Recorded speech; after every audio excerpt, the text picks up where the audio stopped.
Well, hello, dear viewer. If you give me even a second to describe one of my interests to you, I would undoubtedly mention that I love Danny's World. And I'm not saying it just for the hell of it, just because I like it. This game has actually unironically creatively inspired me a lot, developing a lot of headcanons and original characters based on the game, which very nicely slides into today's topic, but I'm getting ahead of myself. And what would be today's topic, you ask? Well, that has to do with the seasonal events in Danny's World. Like a lot of games, Danny's World does have seasonal-based events themed around certain holidays. As of recently, we've got the second round of the Christmas update in December of 2025, but we also had the Easter and Halloween updates before it. Now, with the Christmas update coming to a close, since, it's January at this point, so it has to be coming to a close, there has been a very interesting discussion amongst the community. And it's the topic of what new events we could see coming in 2026.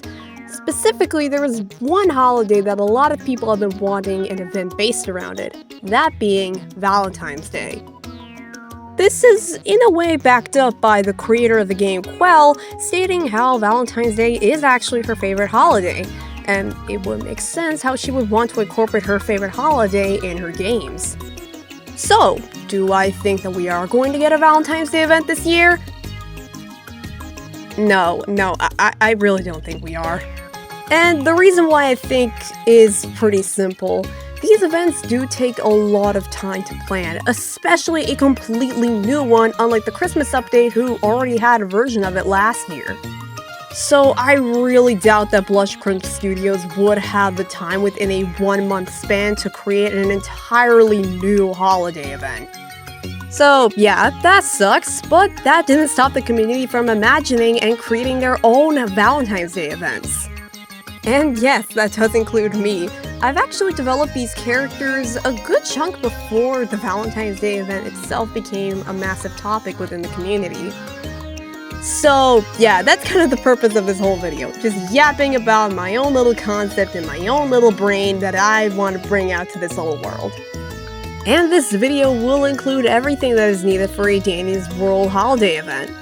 4 new tunes, their twisted counterparts, their trinkets, lore, a new floor event, pretty much everything but skins, since skins are kind of a controversial topic with how much they're getting pumped out every single update, but we're just gonna ignore that for now. Now, with these holiday events, there are certain trends and sort of traditions that I've noticed that I will keep in mind with my characters, and I will explain as the video goes on. So, without any further delay, allow me to introduce you my Valentine's Day event concept. So, dear whoever person might be watching this, you might be asking yourself, well, what does a holiday event in Danny's World need? Well, gameplay-wise at least, it consists of 3 things. New tunes, new twisteds, new trinkets, and a secret 4th one, which is new event currency. And the event currency is basically your only way to get anything related to the new event, including the new tunes, new skins, and new stickers. And it should be noted that for each event, it is a different currency. For Christmas, we have ornaments. For Easter, it's egg baskets. And for Halloween, it's pumpkins. And where do you spend all this event currency? Well, next to Dandy's shop in the lobby, there is a small store where you basically buy everything from the new event. Now, what's my idea for the Valentine's Day event currency? Well, it would be chocolate gift boxes. Basically, there would be little gift boxes full of chocolates in the shape of a heart. Now that I've explained how the currency system works, how about we get all those gift boxes and show what you can spend them on, shall we? That being the main piece of content for every update, the new tunes. Like I already mentioned, each event has 4 new tunes that gets added to it. However, all of these tunes do come at different prices to unlock them. We're going to be starting off with the cheapest and easiest tune that you can get, and then leading up to the hardest. Looking at the current event tunes that fit into this category, which are Rudy, Exon, and Rebecca, all of them have 2 things in common. They both cost 300 of their respective event currency, and all of them have 3 stars in every stat. And so, our first tune should follow suit, acting as an introductory character to the event. Everyone give a warm welcome and hug to Stitch the teddy bear. Like the others, Stitch is rocking a nice, sweet, even 3 stars across all of his stats, allowing you to play him pretty much however you want, having no major strengths but also no major weaknesses. But that's where his ability makes him stand out. At the cost of 10 tapes, Stitch can deploy a Cuddle Buddy teddy bear that will roam to the nearest machine to extract on it. Now, while it does take Cuddle Buddy a long time on his own to develop a machine, since it does work really slowly on it, that changes when another tune actually decides to work on the same machine. Let's take a character like V, for example, who has 5-star extraction speed. If she starts working on a machine that a Cuddle Buddy is already working on, the Cuddle Buddy will essentially give her an extra star in extraction, being a permanent boost to finish the machine. However, Cuddle Buddy does only have 1 heart, and yes, Twisteds can spot it and destroy it. However, if kept in a closed-off area, Cuddle Buddy can slowly start to fill up a machine and eventually finish it. Essentially, if you're playing as Stitch in a solo run, if you constantly place your Cuddle Buddies well, it will be essentially like you're in a duo run. That's all for Stitch's gameplay, so let's move on to how he is as a character. He's basically the Valentine's Day equivalent to Rudy. He loves Valentine's Day and everything about it. But his favorite thing to do on that day is to give out the biggest and softest hugs to anybody he can see. And of course, with him being a teddy bear, he likes to have those hugs returned as well. And that's actually why him and Goob, literal noodle arm Hug McGee over here, are best friends whenever Stitch comes around. But that's all the info about Stitch, so let's move on to our next character. Now, when you think of Valentine's Day, or really anything to do in love, what are the first things that come to mind? That would of course be the icon of love himself, Cupid, which is no surprise that our next character is based on him. But that wasn't the only theming that I was going for. Looking at our next group of characters, which are Ginger, Flight, and Sylvester, all of them do have one major thing in common. They're all related to a tune from the regular cast. Ginger being Cosmo's cousin, Flight being Flutter's older brother, and Sylvester being Connie's twin brother, although it is sort of implied that he is the older twin. Now, I'll be honest, I had no idea which character I was going to pick to make related to our Valentine's Day tune, but I eventually did settle on Poppy. So, make way for Charm the bubbly Cupid to shoot an arrow into your heart. For her stats, Charm has both high skill check and high movement speed, allowing her to play as an extractor with a decent amount of survivability. Although, yes, she does have 1-star extraction speed, it can be circumvented with trinkets like Magnifying Glass. Her ability, Love is Blind, allows her to slow down the closest Twisted that's chasing her. And yes, the Twisted specifically has to be chasing her and not another teammate. This can make her slow down faster Twisteds like Twisted Yada, Twisted Toodles, and most importantly, Twisted Pebble. Combining that with her 4-star movement speed, allowing her to get away pretty easily after slowing down a Twisted. For her personality, Charm is described to be rather shy and insecure, often wondering if she's even doing her job of Cupid properly. Although getting reassurance from not only her fellow Valentine's Day tunes but also from her older sister Poppy, it still gnaws at her daily. But that doesn't stop her from trying her best. Okay, I'm gonna be honest with this one. Cole, Coco, and Eclipse were literally giving me nothing to work with. Outside of them all being girls and having 4-star movement speed, they didn't really have anything in common to me. That was until I checked the wiki, and realized that not only are all 3 of them animals, but they also have actual words in their names instead of a nice little play on words to make it sound like a name. So, yeah, I'll admit, I kind of went off the rails with this next character, but it was worth it since he is probably my favorite. So, what character did I make when I took into consideration a rock dog, a chocolate bunny, and a literal werewolf? A Rose Boy Twink! Hell yeah! So besides chocolates, what's another gift you take into consideration to give to your loved one on Valentine's Day? Of course, it's flowers, and more specifically, roses. Being symbols of love and passion for decades, it's unsurprising how I ended up making a rose-themed character. Ladies and gentlemen, be prepared to gawk at the ever-radiant petals of Rosiel. Now, before I get into his stats, there is something I do want to say that kind of does relate to this. Why is it that every extractor toon in this game has low stealth? Like, doesn't it get annoying to the point with how much you need to get off a machine because a Twisted spotted you? Or, when you try to switch to a more stealthy character, you find out that their extraction stats are absolute dog water. Now, yes, I know that Connie exists. She has 4-star extraction speed and 5-star stealth, but there's a reason that nobody plays her. That 1-star movement speed is a pain in the ass. So for Rosiel, I not only wanted to make him an extractor, but also one with higher stealth to kind of balance the playing pool a bit. So Rosiel trades in a star from his skill check and 2 stars from stamina in order to give himself 4-star stealth and 5-star extraction speed.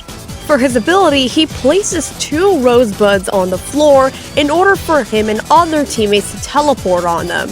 Now, of course, there is a range limit to how far these can be placed between each other, and also a 5-second interval in between uses. Personality-wise, Rosiel is what I could describe an absolute diva, seeming to just be oozing with confidence in every angle.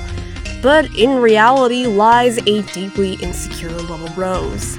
I'll get to the reason behind that insecurity when I talk about the collective lore of the Valentine's Day toons, but for now, let's also focus on his more meaningful relationships. Wait, are you questioning why he seems so similar to Glisten? Not only are his extracting stats the exact same, his ability is nearly the same, and also their personalities are almost the same. Well, that's because it is to highlight that these two do have a significant relationship. Although it's not a good one. These two don't really like talking to each other. You would think it's just because it's an ego battle, right? Well, it's more so due to the fact that both of them are heavily insecure, if you know anything about Glisten's lore. So they just remind each other of their own struggles. But instead of helping each other, their pride gets in the way and they just simply keep distance between each other. So you can see how despite these guys being literal mascots for Valentine's Day, they often don't really feel that love in return. And this will especially get highlighted once we get to the actual main character of this event. Now, for anyone who's unfamiliar with the terminology, when we refer to a toon in Danny's world as a main character toon, it's because they are actual main characters in the in-universe show by the same name. This class of characters includes Astro, Sprout, V, Shelly, and Pebble, although there are 3 holiday mains that are the last ones that we're going to discuss about. Those being Bobette, Bassie, and Gordy. Main character toons are also treated differently when it comes to gameplay, having 2 hearts instead of 3, 16 stars in their stat pool instead of 15, and having 2 abilities, 1 active and 1 passive.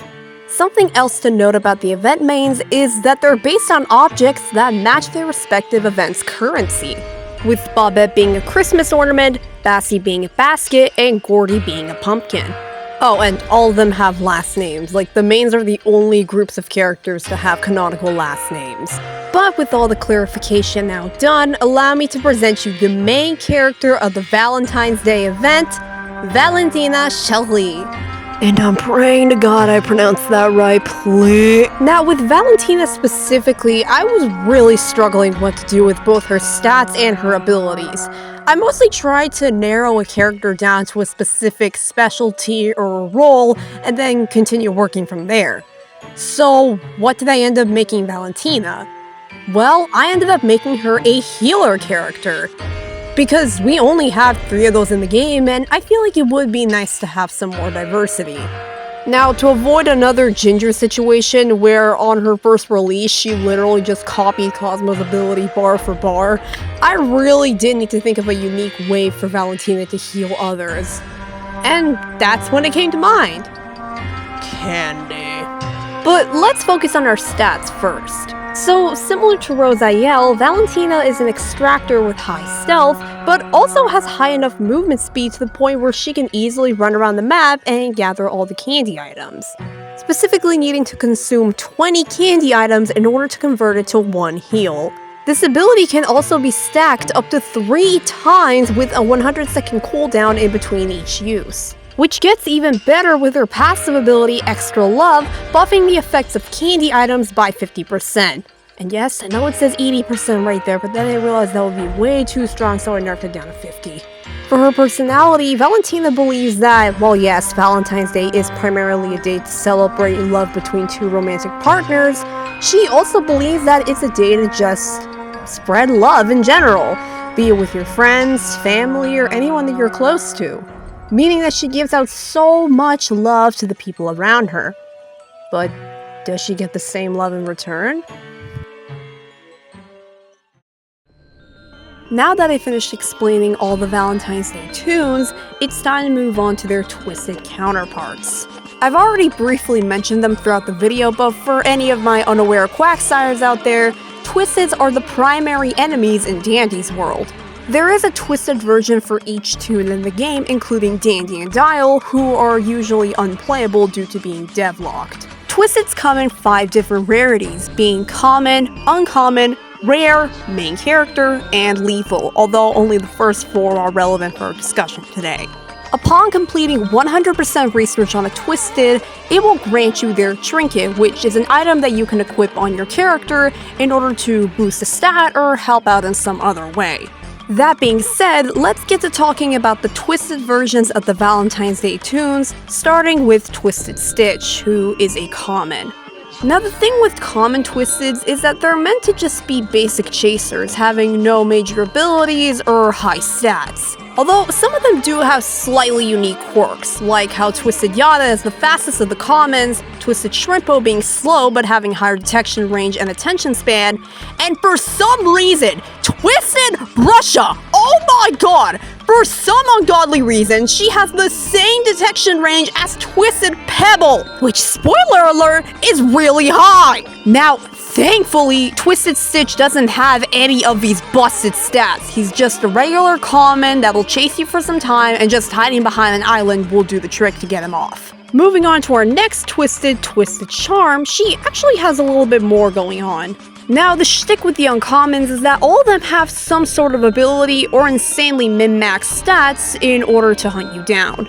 Like Tegan stealing your tapes upon getting hit by her, or how Roger disguises himself as a fake research capsule in order to slow you and then hit you. For Twisted Charm, she roams around the map at a decently fast speed. However, upon seeing you, she will fire an arrow at you and, if connected, will hit you with the slowness 2 debuff. Now, Charm can't actually damage you with these arrows, so she does have to get up close to actually hit you, so at worst she's a minor nuisance. For our next category, the rares, their abilities and gimmicks are just like the uncommons, but they are a lot more dangerous.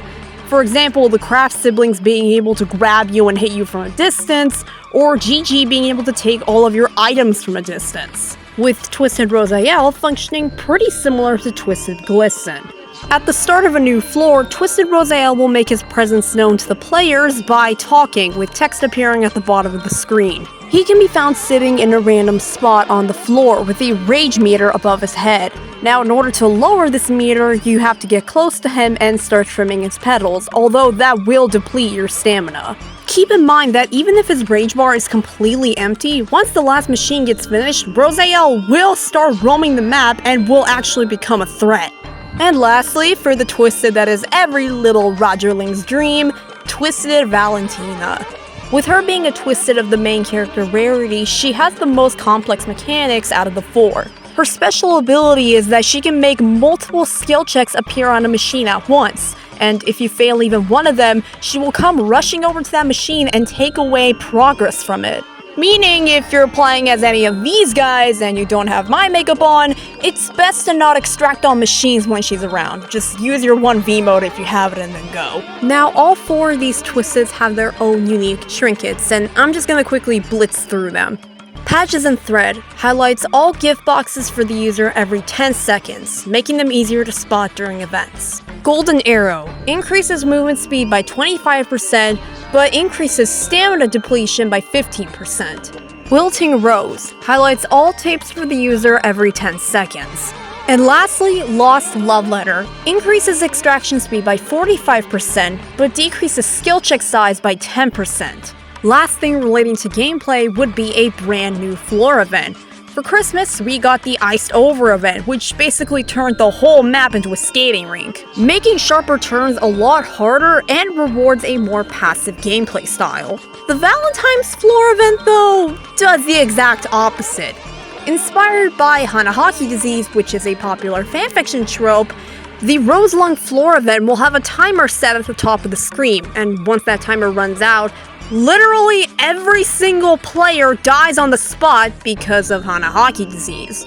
So unlike the Iced Over event, the Rose Lung event encourages you to just simply complete all the machines and get out of that floor as soon as possible. Now, of course, the duration of the timer will depend on the amount of machines on the floor and how many players are left alive, but I feel like 10 minutes would be a good baseline. Now that I've tackled everything gameplay related, it's about time I address the collective lore of the Valentine's Day tunes. With the big question being, with them being mascots to celebrate a day all about love, do they feel that same love from others? The answer to that lies in the conversation between Arthur Walton and Delilah Keene, Garden View's two founders.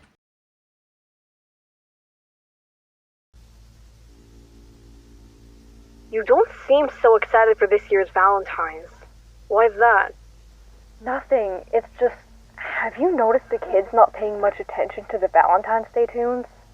I noticed that last year, but this year just seems worse. Well, Valentine's doesn't really have much appeal to kids, doesn't it? But they were so excited for them when we first rolled them out. Arthur, you know this is bad for business. The amount of money and resources we spend for these holidays isn't worth it if the tunes aren't getting us enough revenue back. Delilah, I know that, but I can't help but feel bad for Valentine and the others. At this point, the kids are only coming for the free candy and completely ignoring— Arthur, we built this place to make kids happy, right? Yes? Why are you bringing that up? Well, it's clear that Valentine's Day isn't making them as happy as before. We need to focus our resources on things that will actually make them happy. You're right, but what about the tunes? Oh, Valentina would just be in shambles. Simple. I'll extract the iCore from them and reuse it into something else later. That way, we can save on money and they won't have to deal with their loneliness. Well, seems like the best option for everyone. Just make it painless, okay? I will. They're my creations as much as they're yours.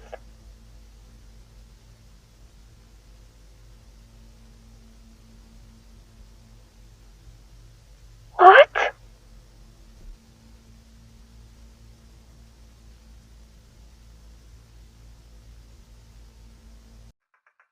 And that would be everything I have to show right now. Now, I know there are so many other things I could add, like gossip, stickers, elevator interactions, stuff like that.